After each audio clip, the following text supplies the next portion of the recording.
थे, लेकिन गुरु का दर्शन करके वापस प्रसन्न हो गए। गुरुदेव ने कहा, बेटा मैं जानता हूँ दुख है, संतान नहीं है, इसका दुख है, पर चिंता मत करना।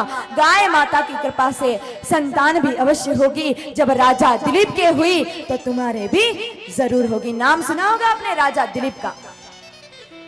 कहते हैं राजा दिलीप के कोई संतान नहीं थी। तब राजा दिलीप ने 100 पुत्र कामेष्टि यज्ञ किए, फिर भी कोई संतान नहीं हुई। राजा दिलीप अपने गुरुदेव भगवान वशिष्ठ जी महाराज के पास गए। वशिष्ठ जी महाराज ने नंदिनी नाम की गौ माता दी और गौ की सेवा की। परिणाम ये निकला कि राजा दिलीप के संतान हुई, रघु नाम के पुत्र का जन्म हुआ और जो वंश आज तक सूर्य वंश में चला आ रहा था, रघु के आते ही वो वंश रघु वंश में बदल गया और उसी रघु वंश में आगे जाकर प्रभु श्री राम ने अवतार लिया। और महानता की पराकाष्ठा कितनी! राम जी थे तो दशरथ जी के पुत्र, लेकिन कोई भी दशरथ नंदन राजा राम की जय नहीं कहता।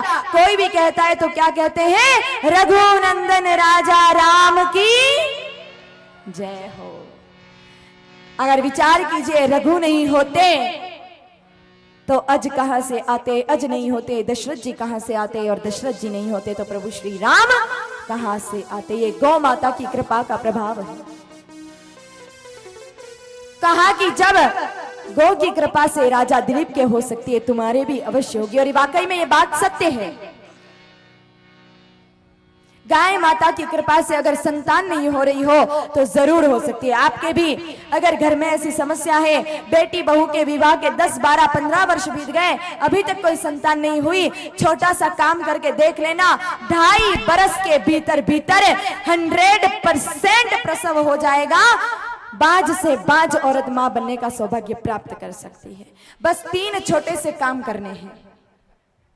सबसे पहला काम, आप अपने घर के आंगन में एक कच्ची मिट्टी की क्यारी बनाओ। उस क्यारी में गाय माता जी के गोबर की खाद डाल दो और रोज थोड़ा पानी उसमें छिड़कते रहो। फिर मुट्ठी भर के कपास के बीज, देसी कपास के बीज उस क्यारी में डालो और फिर पानी छिड़कते रहो। 1.25 महीने बाद वो बीज पौधे बन जाएंगे, लगभग 9 इंच जितने बड़े हो जाएंगे। फिर उनको मुट्ठी में पकड़कर जितने आए उतने जड़ सहित उखाड़ लो। जड़ों को काट कर अपने पास रख लो, पौधों को फेंक दो और उन जड़ों के छोटे चावल के आकार जितने टुकड़े कर दो और उसको धो करके और गाय माता के दूध में खीर बनाकर 1.25 महीने तक उस नारी को पिलाओ जिसके कोई संतान नहीं हो रही। दूसरा काम, घर में कोई गैया हो तो ठीक, नहीं हो तो एक गाय माता लानी पड़ेगी, क्योंकि औलाद के लिए इतना तो करना पड़ेगा। तो एक गाय माता घर में लाओ, उनकी प्रेम से सेवा करो और रोज पति पत्नी उसका गौमूत्र पिए, उनकी सेवा करें और हरिवंश पुराण का पाठ करें। अगर इन 3 नियमों का ध्यान किसी नारी ने रख लिया, 2.5 बरस के भीतर 100% सामान्य प्रसव हो जाएगा। कोई मेडिकल साइंस वाला बैठा हो तो भी दावा नहीं कर सकता, क्योंकि अभी तक गुरुदेव भगवान ने सैकड़ों माताओं पर यह प्रयोग किया और लगभग सारे प्रयोग सफल रहे, एक भी प्रयोग विफल नहीं हुआ, सबके संतानें हुई। राजा दशरथ जी को कह रहे हैं कि बेटा संतान 1 नहीं 4 है। गुरुदेव फिर कब होगी? कहा बेटा यज्ञ करवाना पड़ेगा। विवांडक ऋषि के पुत्र श्रृंगी ऋषि को पत्नी शांता सहित बुलाया, यज्ञ हुआ।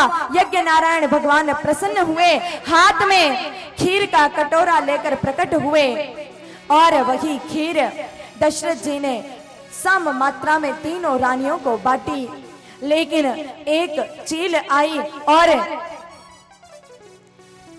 सुमित्रा माता के हाथों से वो कटोरा लेकर उड़ गई।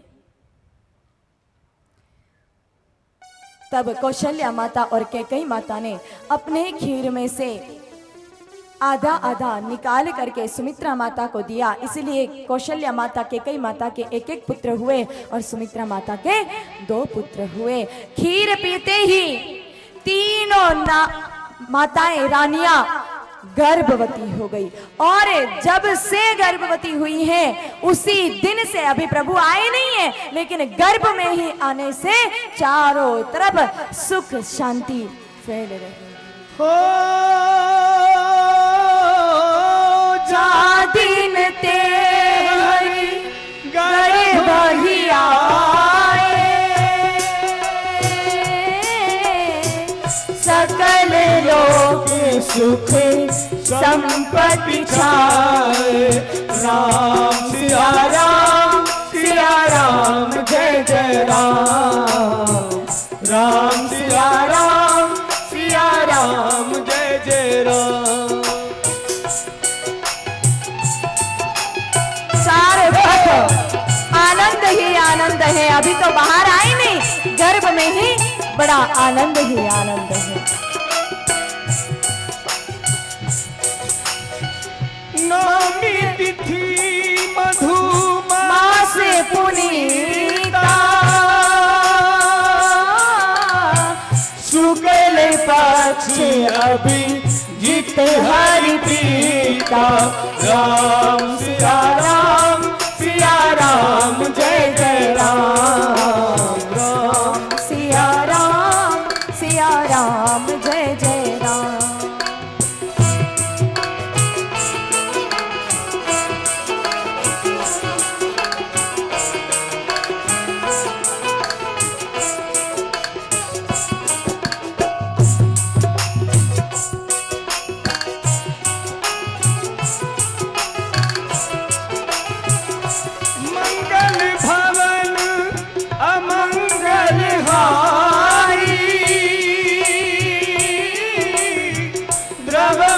दशरथ अजर बिहारी।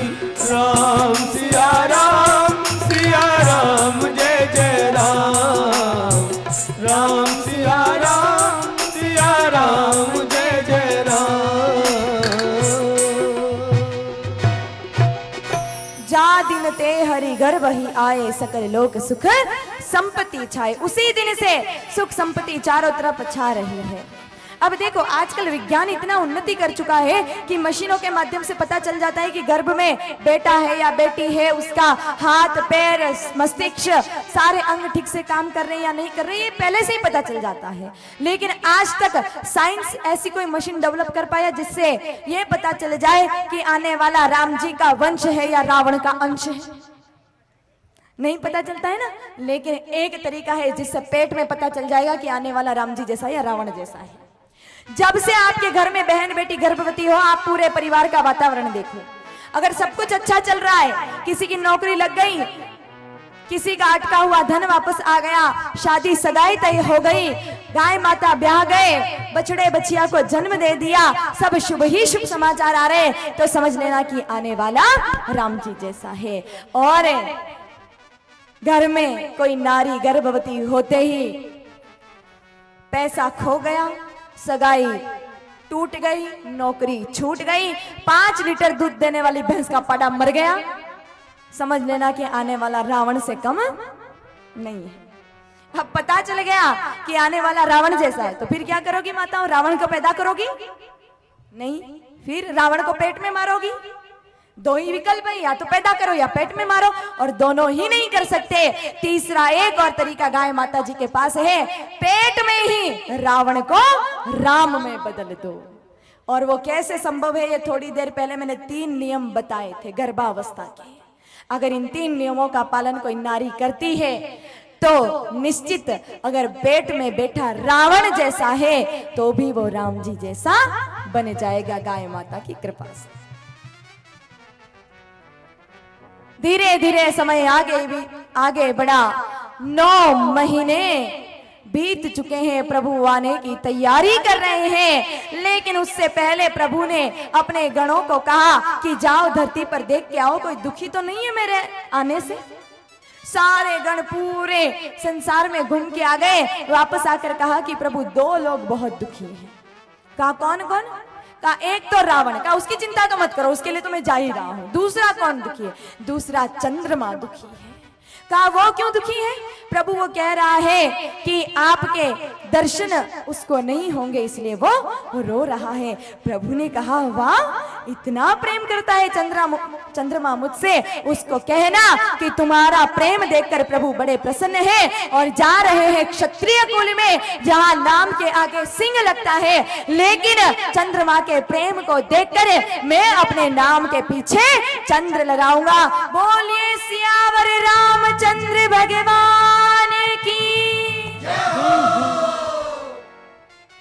गए दूत, कहा चंद्रमा तू चुप हो जा। प्रभु ने कहा है कि वो अपना नाम तेरे नाम के साथ जोड़ेंगे। कहा मुझे नाम नहीं चाहिए, नाम तो जो है वो भी हटा दो, मुझे नाम नहीं, मुझे तो राम चाहिए। वापस आए सेवक, कहा प्रभु नहीं मान रहा है चंद्रमा। क्या कह रहा है? कहा नाम नहीं चाहिए उसको तो आप चाहिए।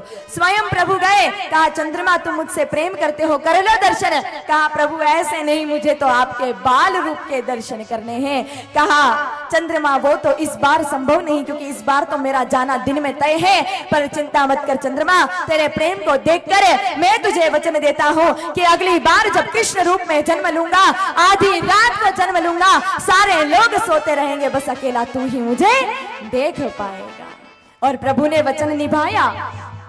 जब कन्हैया बन के इधर धाम पर आए तो सबसे पहले चंद्रमा को दर्शन हुआ। अंदर जेल में थे तो बाहर आ गए कि चंद्रमा दर्शन कर लेगा। चंद्रमा प्रसन्न हो गया। अब सारे लोग प्रसन्न मुद्रा में है।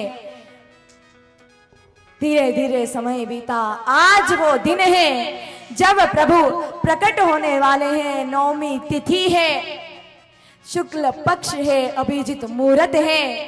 सारे लोग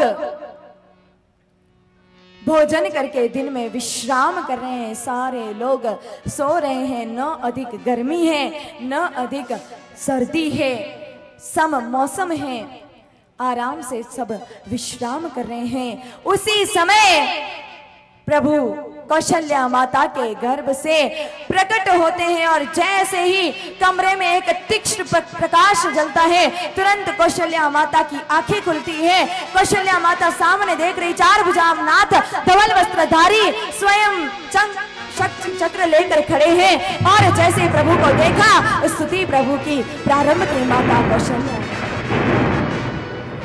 भय प्रकट कृपाला दीन दयाला कौशल्या हितकारी, हर्षित में तारी मुनि मनहारी, अद्भुत रूप विचारी, अद्भुत रूप विचारी। लोचन अभिरामा तनु घनश्यामा, विचारित भुज चारी, भूषण वनमाला नयन विशाला, शोभा सिंधु करारी, शोभा सिंधु करारी। कई धुई कर जोड़ी स्तुति तोरी, कई विधि करो बरंता, माया गुण ज्ञानातीत हमारा, वेद पुराण भरता, वेद पुराण बरंता। करुणा सुख सागर सब गुण आगर, जय गावई श्रुति संता, शोभम हित लागी जन अनुरागी, भयहु प्रकट श्रीकंता, भयहु प्रकट श्रीकंता, भयहु प्रकट श्रीकंता। प्रभु सामने खड़े हैं, लेकिन स्तुति करते ही कौशल्या माता ने अपना चेहरा घुमा लिया। कहा माँ मैं आया हूँ और तू चेहरा घुमा रही है? कहा क्यों आया, इससे अच्छा तो नहीं आता। कहा माँ आपने तो मनु शत्रुपा जब थे आपने ही कहा था कि आपको पुत्र चाहिए, मैं आया हूँ। कहा पुत्र चाहिए था, ये कहा पुत्र इतना बड़ा होता है क्या? कहा मैया तू बता देना कि बेटा कैसे होता है। मैं तो आज तक बाप ही बाप रहा हूँ और पहली बार बेटा बन रहा हूँ। कैसे बनते हैं बेटा? तो छोटा सा होता है, 4 हाथ वाला नहीं, पहले 2 हाथ करो। 4 के 2 कर दिए। कहा इतना बड़ा नहीं होता, छोटा रूप बनाओ। प्रभु ने छोटा सा रूप बनाया। कहा माँ अब ठीक है?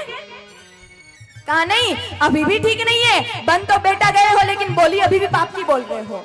छोटा बच्चा बोलता नहीं है, रोता है। उसी समय प्रभु ने रुदन शुरू कर दिया और उस रुदन को से सुनकर प्रेम से मैया मूर्छित हो गई और जैसे मैया मूर्छित हुई उसी समय सारे कक्ष में रोने की आवाज आई। सारे लोग समझ गए कि अवध में प्रभु श्री राम प्रकट हो गए हैं। जय जय श्री रामचंद्र अवध के दुलारे, जय जय श्री रामचंद्र अवध के दुलारे, जय जय श्री रामचंद्र अवध के दुलारे, अवध के दुलारे कौशल्या के न्यारे, अवध के दुलारे कौशल्या के न्यारे। जय जय श्री रामचंद्र अवध के दुलारे, जय जय श्री रामचंद्र अवध के दुलारे, जय जय श्री रामचंद्र अवध के दुलारे, जय जय श्री रामचंद्र अवध के दुलारे, अवध के दुलारे दशरथ जी के प्यारे, अवध के दुलारे दशरथ